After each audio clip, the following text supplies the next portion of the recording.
split panel. I like it. We also have the split series. That means this third game, is the deciding game. Which one of these two teams will face up against Tundra in the upper bracket finals tomorrow? We're going to find out together with Lyrical and AY. Come down to this, wouldn't have it any other way. Aoi, we're here. The Chen has come back again. We saw what it was capable of doing in game number 1. Do you think that it has the same type of potency here in this game number 3 that we're now in? Do you like the pick? Prepare for battle. I didn't. I'm wondering how that will work out for them. Yeah, I think it's exactly what you said. A lot of the game will come down to these Chen stacks. I feel like he shouldn't have as free a lane. Like Tidehunter, Nyx Assassin, I think looks more robust to me on paper. Like maybe Nyx can even go into the jungle and follow him a bit because Tidehunter's a more stable laner than they had in game 1. Right. But, oh look at this, they're set up for Thompson. They knew that he was going to scout the mid lane, but unfortunately the trade scouts him, he doesn't go for it. They were so ready. They had 4 heroes here. The stun screwed up on Lion and Nyx, and they wanted to get him. That would have been really nice if they could have found That's really funny, actually. I love progression on meta like that, where someone always does this trick, and then they're ready for him. They even place the lane ward mid so they would see him, even if he tried to scout them out. And instead, Chen took over the Triad, and he's scouting the mid ward. Oh my god! God. Their plan backfires a little bit. That Triad, not only does it prevent them from getting the kill on Thompson, but it also gives away their ward mid. Although I think that it might have revealed on one of the heroes instead, and I'm not sure what the Treant's vision is, because the ward is actually up top.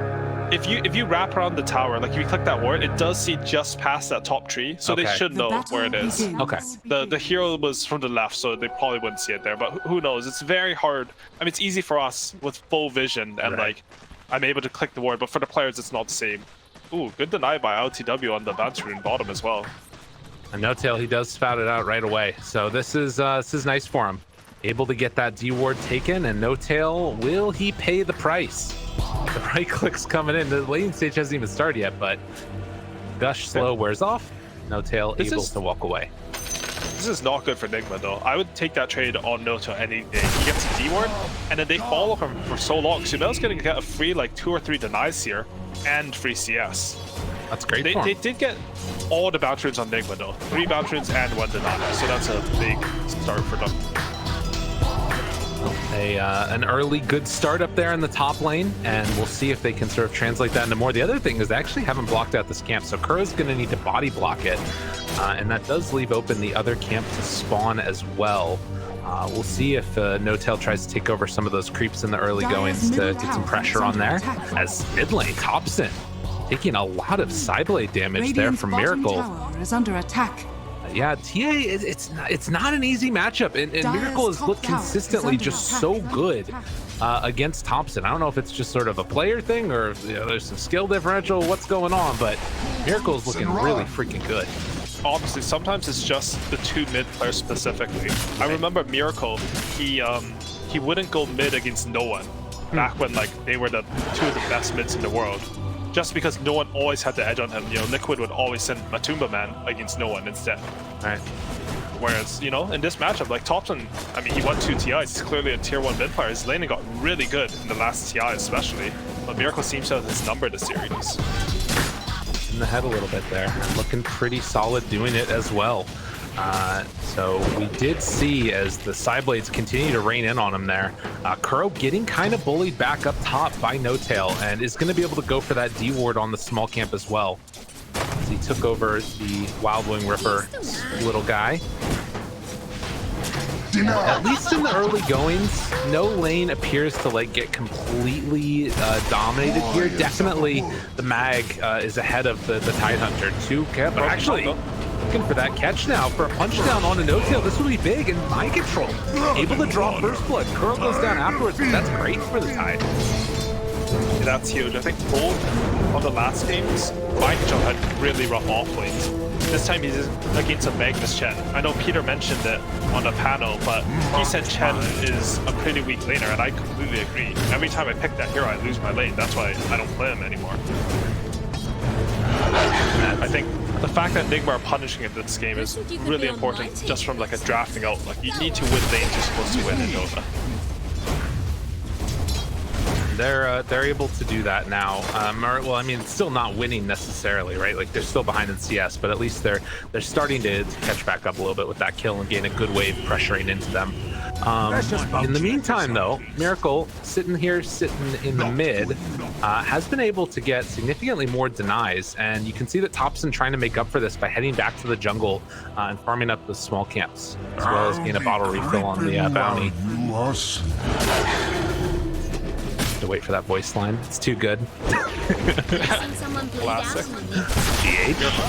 Man, the new build just does so much damage. But Saksa maybe going to go down afterwards? No, they can't chase him down with the treant, so really nicely played there. And yeah, Ceb just sitting with the Helm of Iron Will in a Quellium Blade. This item is great. 6 armor, 5 HP regen. Pretty solid. Yeah, it's one of the most efficient early items. He went Crawling Blade, just no items into the fast Helm of Iron Will. Kuro taking some damage. Meanwhile, bottom, they're also going to LTW as the skewer back underneath the tower, hoping to find this kill. It won't turn into anything afterwards. And down on the bottom side, they were also able to force back Ceb, which kept alive LTW. Good stun coming from GH, stop the pressure. This spawn line is a bit concerning for Team Nigma though, because if Beastmaster gets to start with Quellium Blade, literally no stats or regen, gets all the way to this fast Helmet Dominator, I think he'll kick LTW out of lane pretty reliably. That means that they have pressure in this lane where you last picked your carry, you'll be able to sort of take that tower and it might snowball the map. Top lane though, they're going into no-tail here. Yeah, trying to find that finish. Will not be able to do anything at all. So yeah, still though, it's a nice big wave here that's sitting pretty for the Tidehunter. Underneath the tower, Miracle trying to take down Tops and ring around the Rosie. Can't quite get him. She's been doing a lot of hiding away in the trees throughout this series and not been doing a too bad job of it. That's a good jump I think back. that sideline hits. That might have been a kill right there if he wasn't careful. Miracle hitting level 6 and Topson half a level behind him. Seems to be the story of the series. Miracle, he's just, I don't know if it's a matchup thing or as we mentioned, like maybe a little bit of an outskill thing or a player-to-player matchup, but he's just dominating the mid lane this series. Meanwhile, on the side lanes, it does feel like OG has been able to make a lot happen, at least in this early goings. The Bushwhack's going to go out there onto GH. How close are we to this Helm of the Dominator? We're about 200 gold away from Ceb being able to finish that one off. And we'll see what creeps end up spawning. Right now there's a Satyr over there, but doesn't look like that one's probably going to live that much longer as the pole is going out. Another Bushwhack, another beatdown. Strength of this Nyx Assassin just being able to sort of survive passively with all the regen he's got. That's the one good thing for... Oh, they're going on to Ceb bottom, but he looks to be turning it here. Okay, a chance. Right clicks coming through. Spike Carapace, Saksa down low, can't get through those trees. The right clicks continue to come through, and they'll find that kill. Up top they were going as well. GH does fall, and LTW going to TP back home. I saw that ending from miles. A refill in the mid lane where Topson had used the Rolling Thunder while all that action was happening bottom. And as we've seen throughout this series, like in the early moments at least, there's been a lot of action, not always translating into a ton of kills though. Both these teams are just so good at knowing their limits and sort of kiting their opponents. Precious bounty. And Furion, he got this level 6 first, which means they should have some play timings. I mean, they're about to have Ravage top. Yes, for ulti, usually you can combine those spells and get a kill. But I am a bit worried now that this Helm of the Dominator has come on. He's picked up a Centaur. I think he should be able to kick Furion out of the lane. Luckily, they, or not luckily, like, they managed to kill the Catapult bottom, so he won't get to combine that. But RP, able to catch, skewer back, Mind Control still living, Ravage. Just gonna walk away from him afterwards. So Ravage down, no-tail gives the tip. The other thing, and just sort of this impending sense of doom I've kind of got right now, look in the dire jungle. There are a lot of stacks over there. Bushwhack in the meantime down bottom, trying to go for some type of a play here, as Roar has already been committed, as well as the Furion ulti. Chasing down, trying to find a kill. A lot of armor on Ceb, taking the tower hits. Punches in, the Bushwhack afterwards, trying to find a finish. Love the turnaround. Impale as well as the Earth Spike. They find one kill, they TP out with the other.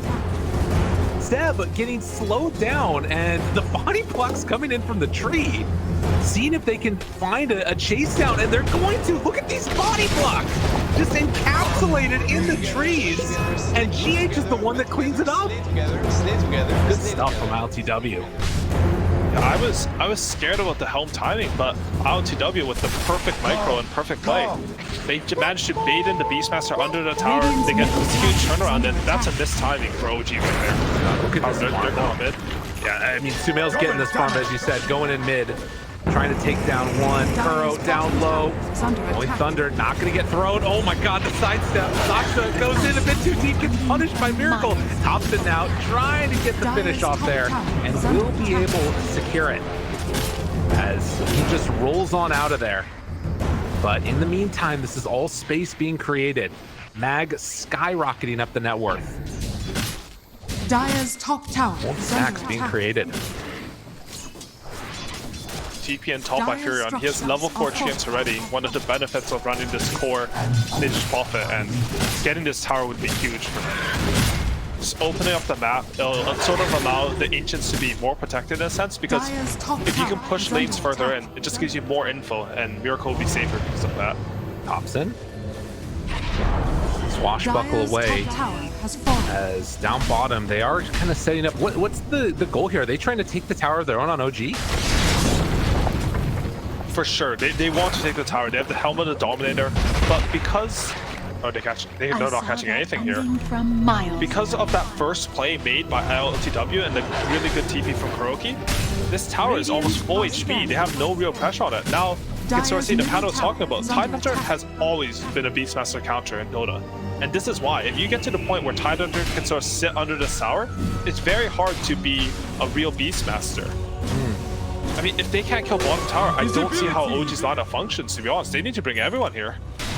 Yeah, and the other thing too is like you kind of need that hoodwink ulti to be able to bring them down with the roar, to like get that break and then the burst afterwards, because otherwise you're just going to get ravaged. And right now, at least, Mind Control doing exactly what they need him to do.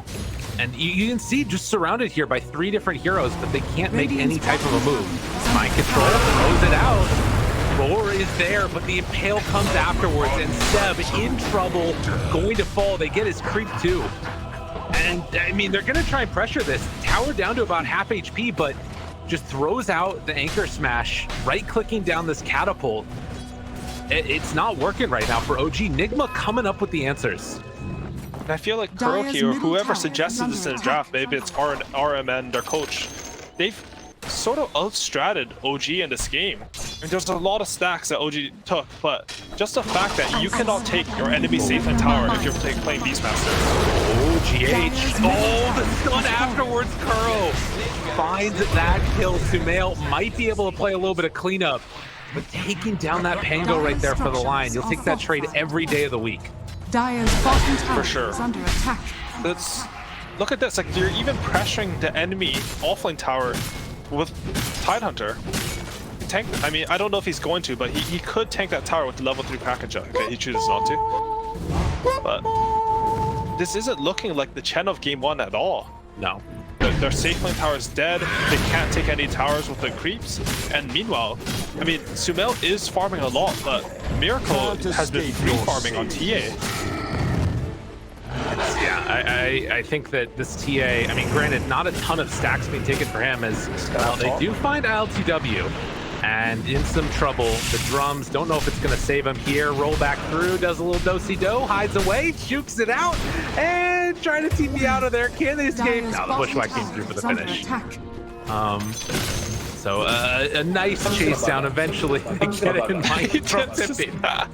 Okay, that's fine. That's a good vibes tip. You know, you would never tip your teammate if the vibes on the team are bad or just any sort of bad feeling. Unless it's really bad, then you might tip them as well. But yeah, I mean, if you want to disband your team and lose the TI qualifiers, I guess you could do that. Okay. But I think these teams, you know, they have TI wins under their belts. Radiant's top tower is under attack. Trying to drain out that mana from Thompson. And does finish the Echo Saber now. This has been a lot of the timing that he's looked for, but right now, God, he is so far behind the TA. Almost 3,000 gold. And they do finally bring down the Tide. who's playing too aggressive, and they catch him out with that sharpshooter. Yeah, as you mentioned, they do have that Tidehunter answer, and they're top lane though. Thompson's going caught here. Looking for it. Stun comes out. He has Swashbuckle and Rolling Thunder though. Radiant So structures Thompson are still fortified. well within the safe zone. Ceb in the area as well, and they're just actually getting this tier 1 tower for free down bottom. Yeah, this is the most important objective for OG's lineup. They like Radiant's Chen doesn't have bottom purpose tower if this is tower is alive. They just would never take mid tower either. But Nigma, look at the response. They just go straight into Roshan here. But they haven't played against Beastmaster in a while, and this Hawk, they've got full vision right now. They know what's going on. Can they get there in time to come and contest Ceb? Moving in, wants to hit it. The Impale is out though. Miracle could finish off Roach, but instead turns to try and take down that Beastmaster. Right clicks coming through, he falls. The Roche still available to be taken. The rest of OG is trying to make the move over here. They jump out of the pit. Thompson going for the roll through. But Refraction is up for Miracle. He's fine. Trying to burn through right now with that tornado. Gets brought down low, but not low enough. Good stun coming out from that set bar, but the Rabbit, that's the better stun. Takes down Thompson. Turns on to No Tail. 4 go down. Enigma gonna claim the Roche afterwards. And again, Kuroki, just in the right place at the right time. Thompson was In the favor of Nigma is continuing on this way. Tidehunter almost has a blink dagger. You know, IoTW, he's actually used 5 drum charges, and I think they've made a huge difference this game. Drums is such an underrated item for these early fights. Really made a difference in that Roshan pit, and you know, he understands. He doesn't have some puck mid. He doesn't need to hard carry this game. If he can just play a normal Furion game, sort of support his TA, make space, Miracle is going to carry this game.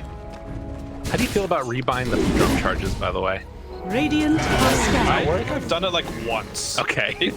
I feel like it can't be that bad, but it always feels so bad to do it, so you never end up doing it. That's fair. I guess clearly on the NP, but maybe this is the first game for it. Kuro off in the lonesome area, manages to actually throw out those axes without breaking the tree, which is nice there by Ceb. Did get nerfed in, I think, a couple patches ago, which actually ends up helping with the hoodwink.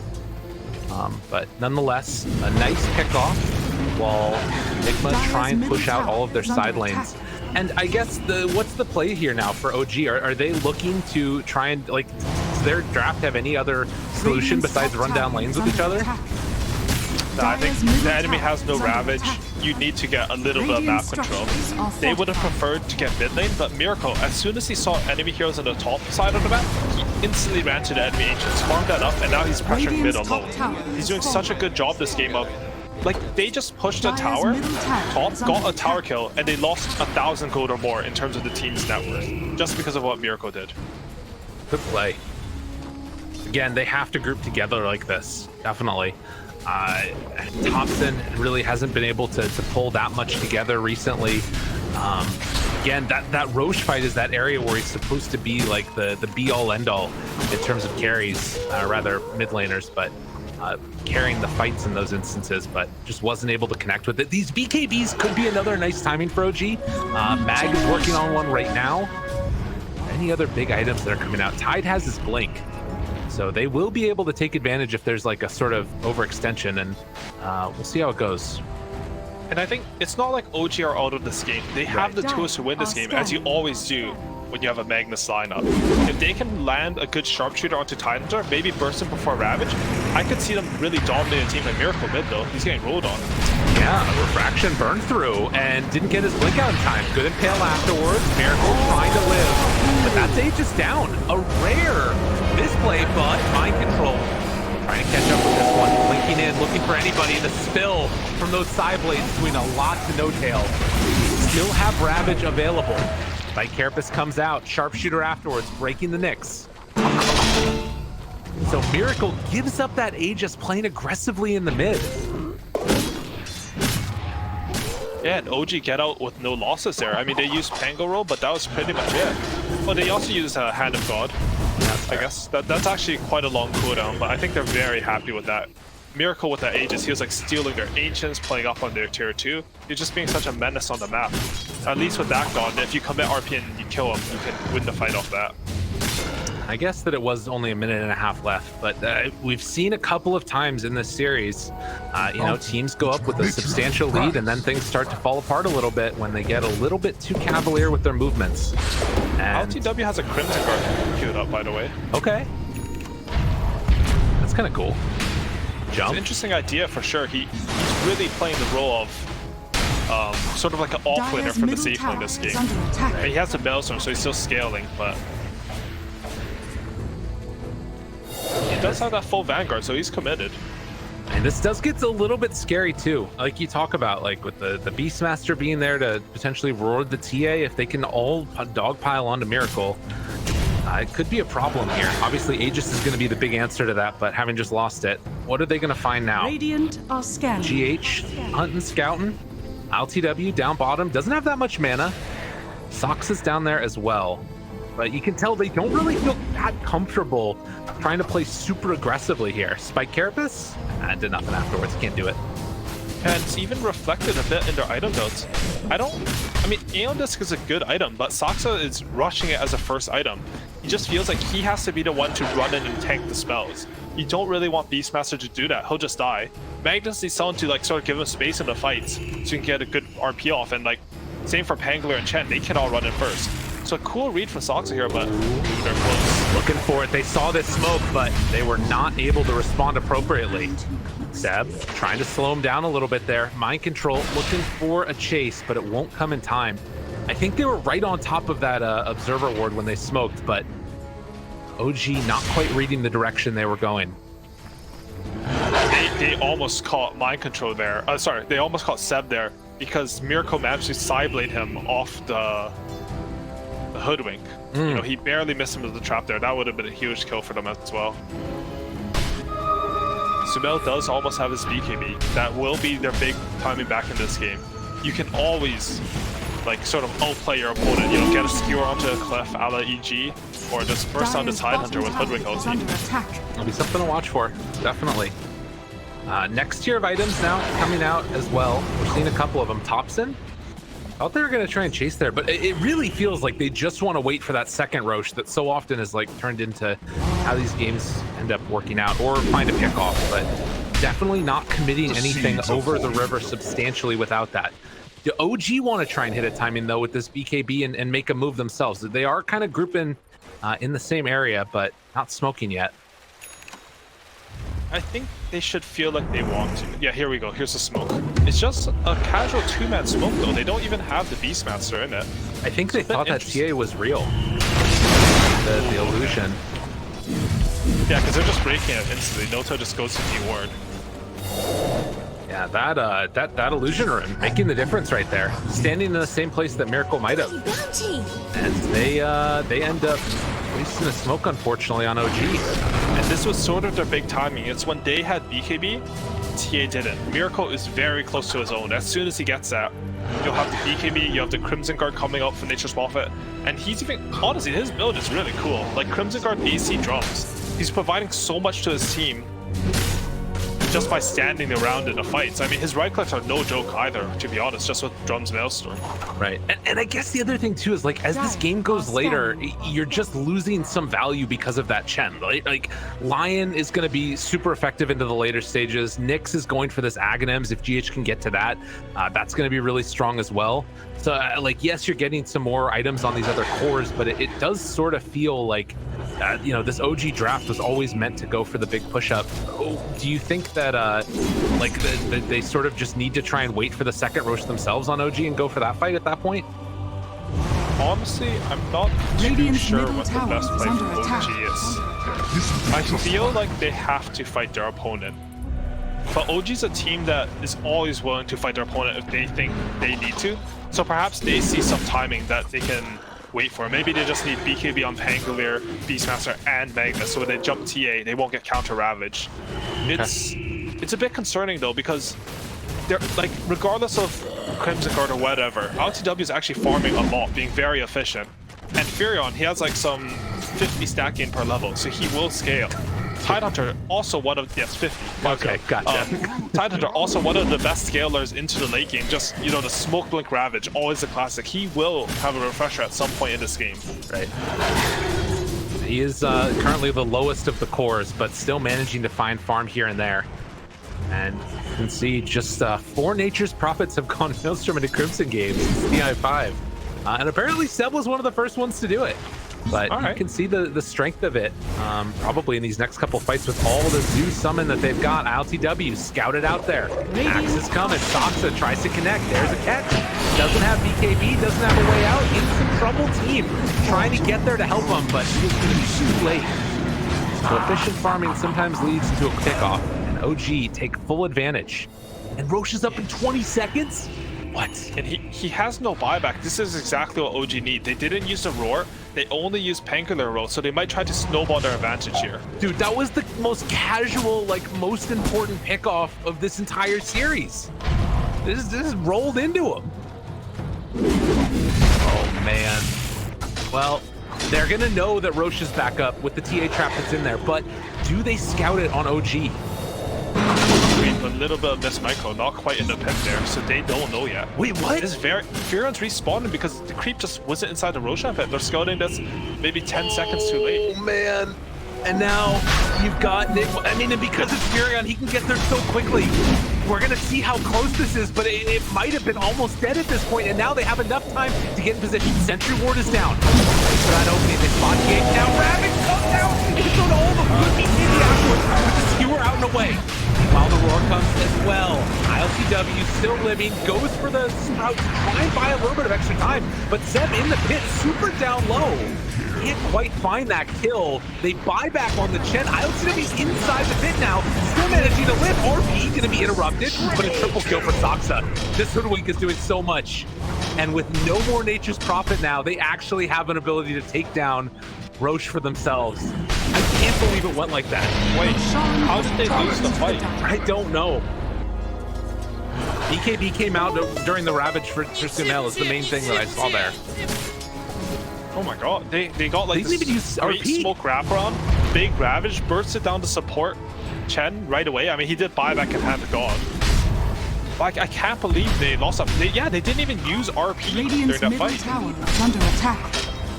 Radiant Things get chaotic. That is sometimes where OG will shine at their highest amounts, and that was the moment right there. That's huge. Aegis so important, and I believe that's also going to be. They have Horn Toss available now with the mags. They have some like sort of lightweight initiation to come out. Nigma, no Ravage at this point. Ceb gonna be found. Impale afterwards, trying to bring him down low. Can they go for the kill all the way? Right clicks, but the roar! He gets away with nothing! 11 HP, he will eventually die. Meanwhile, though, the RP comes out. It's gonna connect on them both. The Rolling Thunder back onto them. They blow up the Nature's Prophet and that Nyx Assassin. Mind Control has to get out. Trying to escape, but the Horn Toss pulls them back in. And they're going to eventually, well, no, TP out. Mind Control, oh, it's not quite enough. Soxa able to find the finish, and Kuro gets taken down by Thompson. OG blow this game open. 4 dead again. Under attack. What a series. I really thought Nigma was in control of this game. At the last fight, like maybe the Chen heals were too much. Like he bought back, he got full hand of God TPN on the shrine with mech. Meanwhile, when I forget who else bought back, but they're going. Miracle, he's gonna double melt zone. He can actually burst. For it. Blows him up. They weren't ready for that one. That burst through the Aegis. Sumail has to back out. Oh my god. Double meld, very strong. It's minus 23 armor, and with Magnus only having 20 armor, it pushes him through that crucial 0 armor point. You go from, I don't know what this is, like 54% reduction to hit him for 46%. Instead, you deal like 20% extra. It's basically 3x damage. That definitely worked. And Sumail is going to be wishing he bought that plate mail instead of the freaking Hyperstone. That is unfortunate for OG. I mean, again, they're still going to have, I think, the cheese on somebody probably. It might have gotten used in that last fight. But regardless, a smoke out now. Back and forth this series goes. Nigma moving up to the top side. There is no ward in the area for Nigma, but OG have a ton of vision. They're smoked up on Nigma here. They have the Blink Ravage. Looks for it, jumps forward, potentially comes out, they find that hex. BKB out from Ceb. They get the ball. This is up going to one, and Thompson able to get out of there just barely. He gets the roll off. The rest of them trying to run away. The Ravage has already been used. Sumail is on that skewer back. For anybody here now. Thompson is so low. He's got to run, looking for the sideways still, but it's not going to connect. BKB out now from Sumail, trying to hit from the low ground. Thompson, he bashes Miracle, disarm afterwards. The BKB comes out, trying to find something here, but the bash again, and then the RP, the bash, the disarm, the RP, but Curl tries to salvage it. Follow-up sim coming from Ti10. Do they have enough damage? Miracle, he needs another reflection, but it is not going to come out. No refraction left. ILTW gets taken down for the kill. OG somehow pulls something out of nothing. They have the follow-up as Kuro is going to get ran down, killed off. How do they keep winning these fights? Thompson got jumped by literally 5 heroes, and the Chen heals just managed to barely keep him alive. Notell even had a soul in the middle of that fight to keep him alive at the end there, and they get this insane turnaround. I mean, Nigma, they didn't want to commit the Ravage onto this Pangler, because why would you? It's a Pangler. You're called by Lion Hex and Pale, a Finger, everything. But if you look at Thompson's items, all 5 of his main items under Mask of Death give him tankiness, and he has his Cobra Flames for even more reduction. There's just too much tankiness and healing coming out. I thought they wouldn't lack that. Like, you actually asked at the start of the game, like, would Nigma lack damage? I went, no way, they have TA, right? But it's really looking like they are. Notell, he had an Ice Ogre creep and a Wildkin creep. And I think these small differences, these just small amounts of bonus armor, they kept Thompson alive in that fight. Is under attack. I mean, this is the thing about Chen. You can never see his impact. That's why I hate the hero. You know, I want the accolades. I want to look good. But Notell, he's probably having impact we can't see. I don't actually know. I don't know what the hero does though. That's fair. That's a fair point, man. He probably is owning though. I mean, the thing about it too is like you see these couple of items that Nigma are trying to go for to mitigate this, right? Like Spirit Vessel on the Tidehunter, for instance, doesn't have any more charges now. They have to get that first kill for him to get it. Might need to look towards like a Scotty or a Shiva's on somebody potentially, but they need ways to mitigate this healing. It's been so important in the past, and well, feeling like it's important in this game number 3 here as well. Trying to stay alive in the upper bracket, looking for a dive to Miracle. Disarm is there. Miracle against Roared. Sumail there on top of him again. They got him caught. He is dead. The dive bomb into the Roar. Curl goes down afterwards. Those Hawks are dangerous. And they take down 3. OG! 14,000 gold lead, and they're running it down a mid lane. Radiant's middle It felt like it was completely in the hands of Nigma, and OG blew it wide open.